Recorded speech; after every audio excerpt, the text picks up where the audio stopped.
The fantastically true story of Herbert A. Philbrick, who for 9 frightening years did lead 3 lives.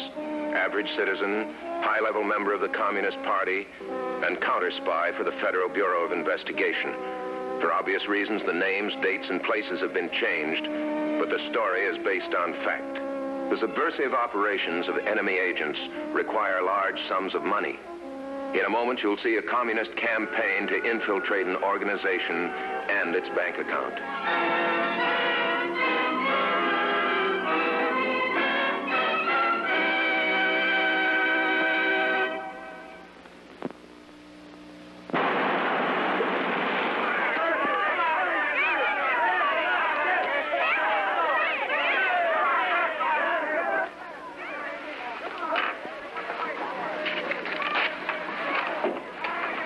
Mr. Vance, over $10,000. I'd say your campaign was off to a fine start. Thank you, Mr. Nichols.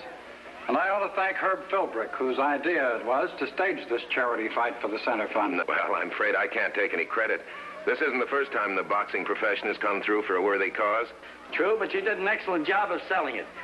You know, judging from tonight's receipts, the town's behind your youth center 1,000%. Well, that's good to hear. Well, let's get along. Aren't you going to stay for the main event? No, I have an appointment. Well, good luck, Mr. Vance, and let us know if there's anything further we can do to help out. Thank you. Okay. So long. Nice to see you, and thanks. I'll see you at my house tomorrow morning at 10 o'clock. Fine, Mr. Vance. I'll be there. Good night. Good night.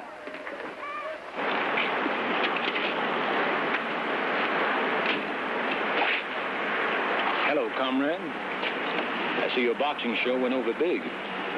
Yeah, big. Where'd you come from?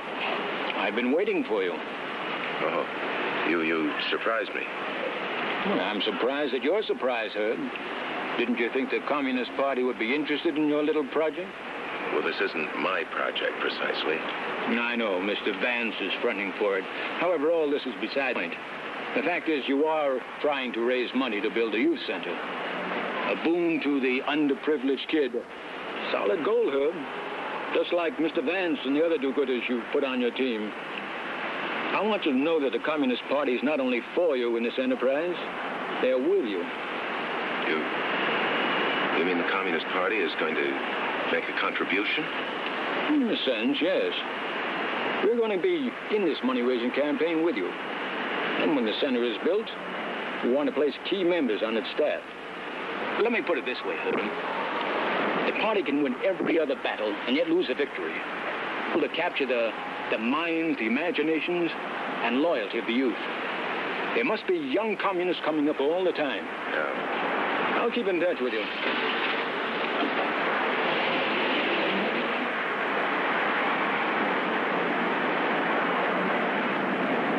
There's no time to waste this morning, Rick. You've got a 10 o'clock meeting with Mr. Vance, and this is one you don't want to be late for.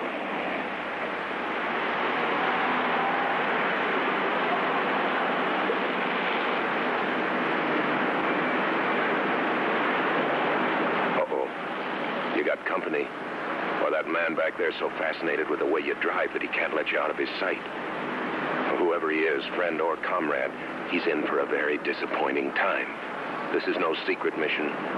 Maybe if I slowed down, we could talk it over, save him the trouble.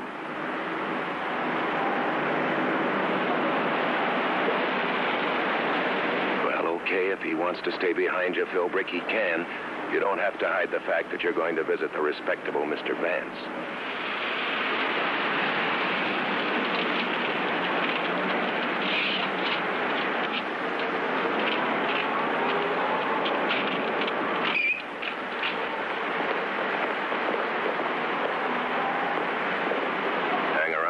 Chum. I'll be out and we'll continue our little sightseeing tour.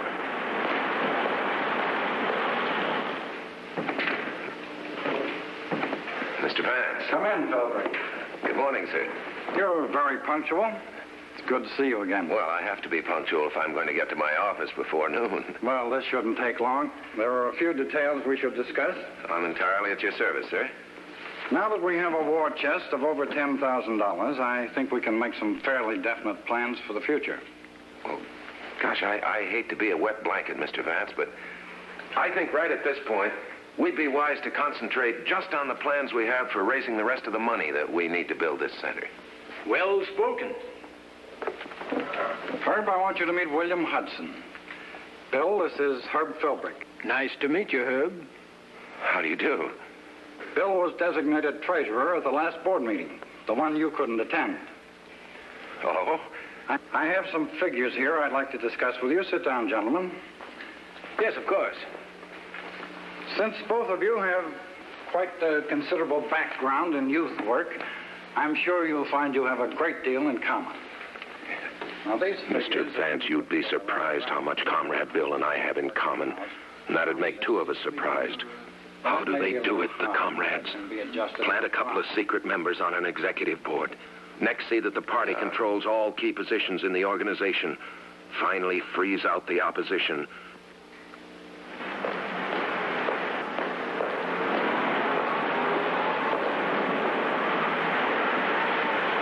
I'd forgotten about you, but I see you haven't forgotten about me.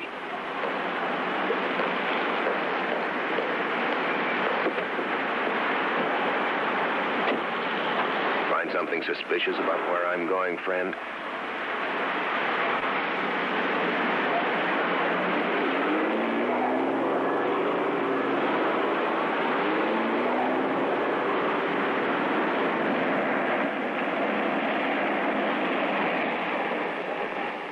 A man can be perfectly healthy looking and still need a doctor.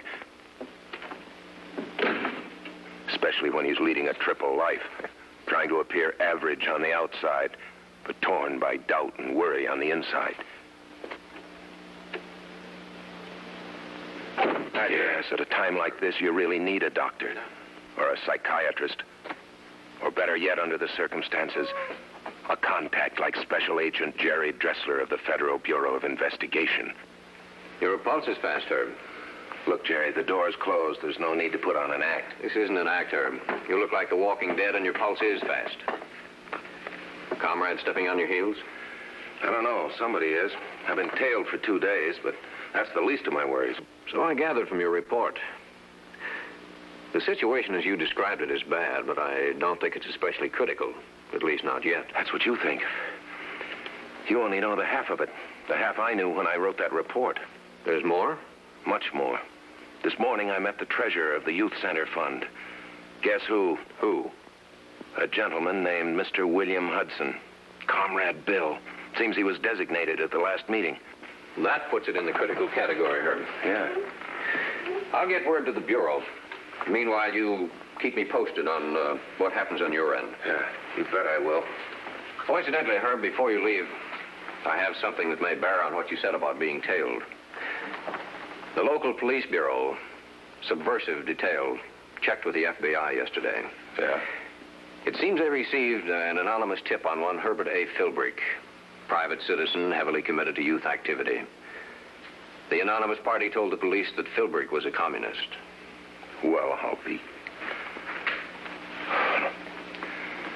That means my attentive friend who's been following me for the last couple of days could be a policeman. Could be.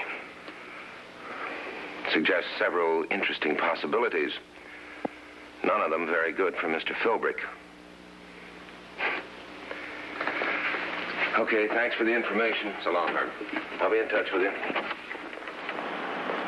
Back to the office now. You've got a few clients to worry about, too. And you seem to have lost your policeman at last. Maybe you can get a little work done before he catches up with you again. Mr. Philbrick? Huh? I wonder if I might have a few words with you. Oh, sure. Sure. Come up to my office. Well then, officer, what can I do for you? I'm sure you're not here to sell me tickets to the policeman's ball. I'd like to tell you you're wrong, Mr. Philbrick, and sell you a couple of tickets. Maybe I will before I leave. By way of introduction, I'm on the subversives detail. We've been informed that you are a communist. It's a very serious charge, officer. Do you mind telling me who gave you this information? I can't tell you that, sir. I see. Well, before we decide on what I'm not, suppose we examine what I am. I'm a member of the Union Club, the Advertising Club, Woodlawn Country Club. There's a certificate of merit from my church where I happen to teach a Sunday school class. Those are my bank references. I'm an intense anti-communist, officer. I detest everything that communism stands for. I invite you to examine my record. Talk to my friends, my business associates, my relatives. I'll give you a list of them. I wish you'd check every one of them. I want to be clear to this charge. I'd like that list, Mr. Philbrick.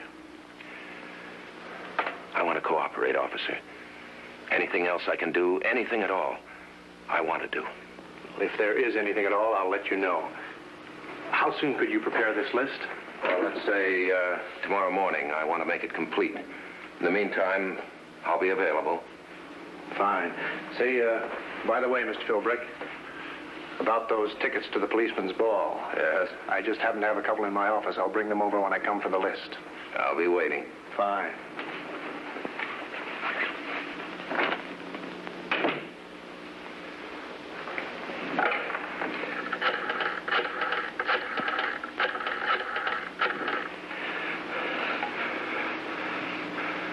Hello, Bill.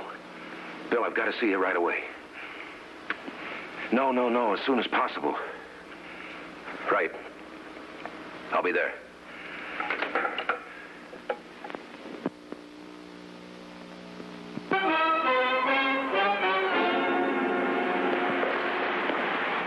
Comrade Bill chose this as a rendezvous. Not a very private one to tell him what I have to tell him, but of course he hasn't any idea what he's going to hear. Not like Comrade Bill to be late either. Wonder what happened to him.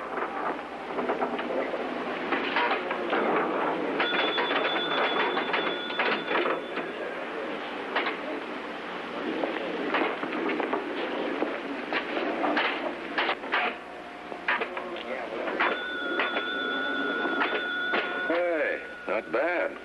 Look at that score. Yeah, not bad for an amateur. Say, they got a couple of nickels? Yeah, I may have. I want to see if I can do that again. What's your problem, Herb? Big one. I'm in trouble.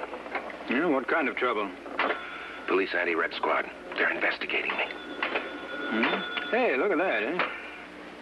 Maybe you didn't hear what I said. The police I heard what you said. Tell me more. They've been tailing me for a couple of days.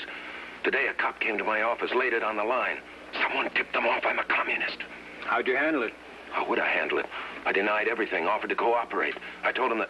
I think you'd do better with a little more body English. Well, you might be right.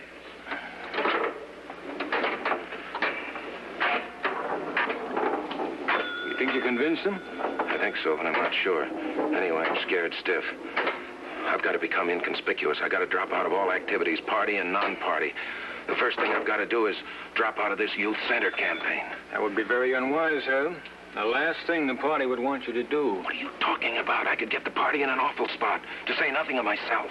The party will make such decisions for you, Herb. In fact, they've already made this one. What? You mean the party knows about this? The party knows all about it. In fact, they even know who tipped off the police. Who was it? Who was it? It was me.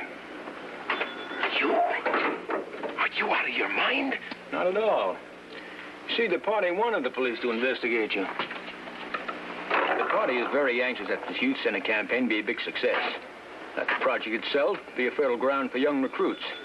However, the party is realistic, realizes that if the communist was exposed as one of the leaders, this whole venture would die of warning.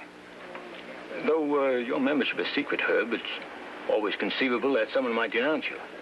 Well, what would happen then? Well, the police would have to say that they've already investigated you and certified you're clean. You see, the party is trying to protect you for the future by having you investigated now. You might at least have given me a clue so I wouldn't have worried myself to death. Jackpot. You've got everything you wanted, haven't you, comrade? All the questions answered before they're asked. All the loopholes plugged before they're discovered. Okay, Philbrick, figure it out. What's the prescription for exposing this whole deal? There's one place you can get the answer to that, the right answer, and you know where that is. It'll be tough at this point trying to expose Comrade Bill without implicating you, won't it, Herb? Of course it will. I'll be the first one they'd suspect. That's what burns me up. I have to just sit by, watching, doing nothing while they take over a decent, worthwhile organization. And its funds. This guy'll steal them blind for the benefit of the party. If there were a doctor in the house, he'd probably warn you about your blood pressure. I'm sorry, Jerry. I've been burned up ever since I first learned I was turned into the police. By whom and why. Police. You know, if you're right about Comrade Bill dipping into these funds, this would come under police jurisdiction. If we can prove it. And I'm sure we can sooner or later. Might help the Bureau protect the security of its sources, too, if the police can act. Keep your eyes peeled in this direction, Herb. Meanwhile, I'll find out what they think of this angle downtown. Okay, I will. I'll be seeing you, Doc. Goodbye, Herb.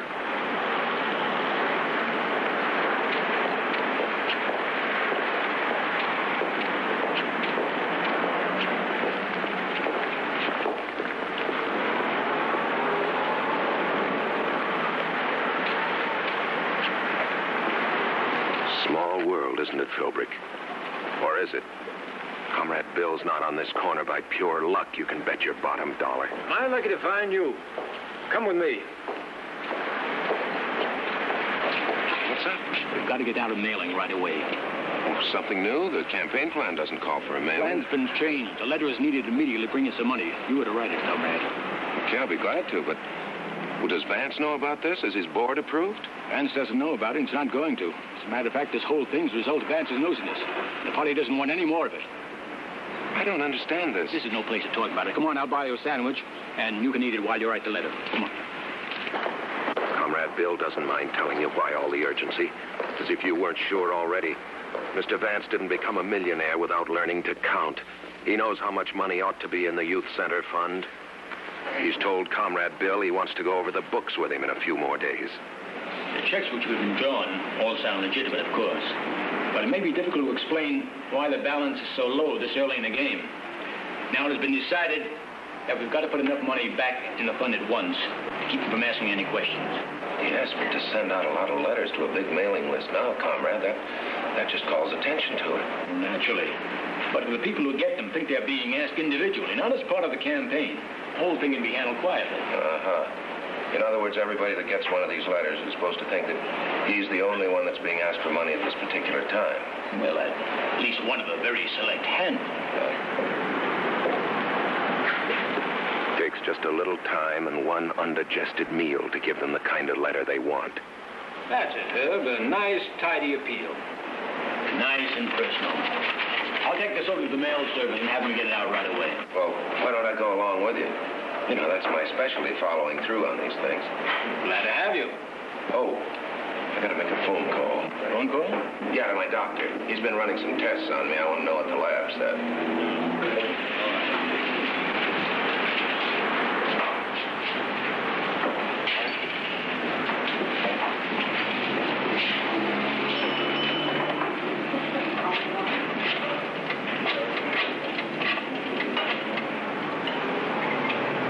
Doctor in, please. This is Herb Philbrick. Hello, Doctor. Yeah. I wondered if you'd gotten the results of those lab tests. Oh, good. Oh, Herb, I want to get on over. I'll see you there, huh? Just a minute, Doctor. I'll be right behind you. Sorry for the interruption, Doctor. Yes, I'm glad the lab agrees with your diagnosis. I'm on the regimen you gave me. Yes, I'm on it right now. Right. Bye.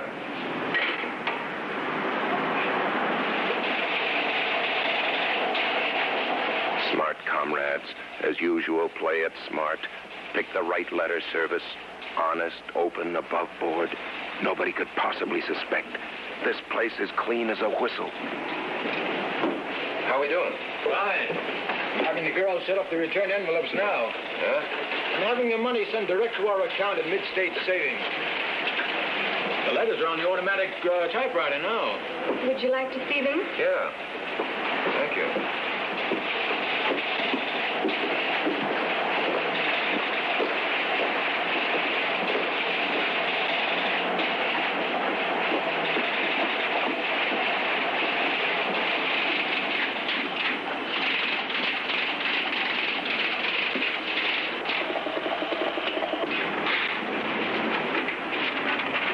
How's it look?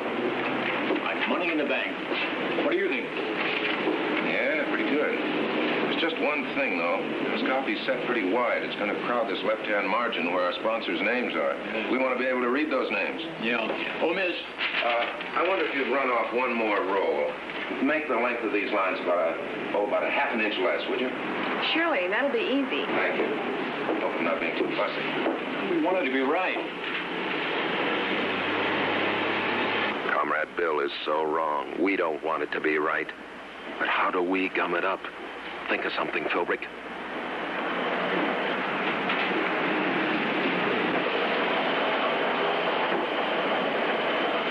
My briefcase. Yeah. Get going, Philbrick. It's a long chance, but it's about the only one you'll get. This has got to be fast. It's got to be right. Just take 2 letters out of savings and slip 1 new letter in.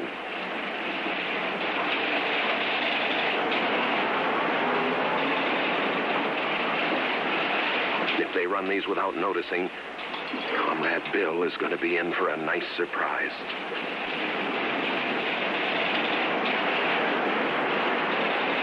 Reed's Mid-State Sanding Company.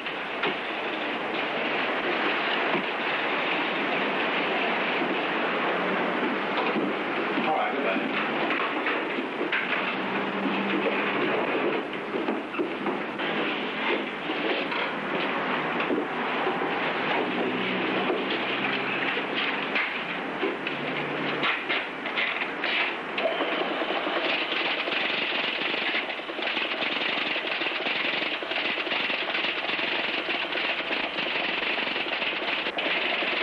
This'll do the trick. Yeah. Yeah, it sure should.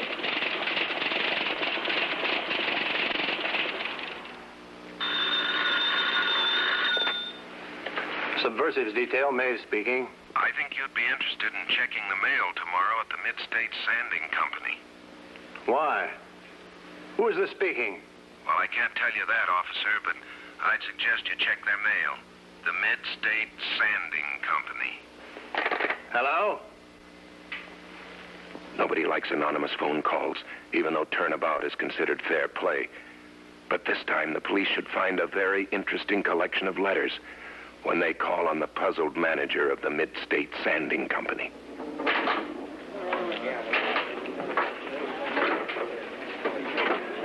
Oh, hi. I'm beating your time. Go right ahead. Heard what's happened, of course. Oh, I saw the newspapers. I got a call from Vance. He's talking about reorganization, but no details. What did happen? The return envelopes. The mail service somehow misaddressed them. I checked them. I was sure they were properly addressed. Oh, well, the best of proofreaders can make a mistake. Communist Party doesn't tolerate mistakes, Herb. You know that. On top of this, the anti-Red Squad showed up when the checks started arriving at the wrong address. That's bad. That's very bad. Yes, and Vance called me in to explain the contributions and then demanded the books immediately. What makes it even more dangerous is that the police are tracing some of the checks I issued, and they may lead directly to the party. So that's what the newspapers are hinting about. What about Vance? Is he going to bring action against you? Probably. But my personal fate isn't important. The party welfare comes above this. They sent me to tell you that they're withdrawing from the youth center. They're not to make any party contacts until further notice. Very well. I'm sorry about this. I tried my best. Trying isn't good enough for a communist. That's right.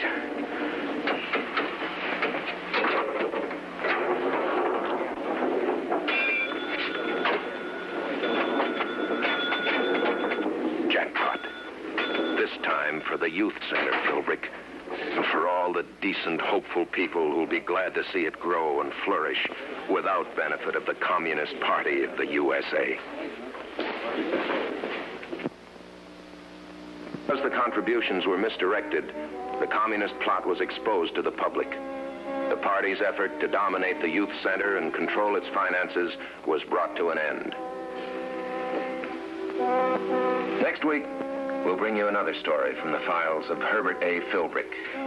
The kind of story that could only be told by a man who for 9 fantastic years served as a counter spy for the Federal Bureau of Investigation.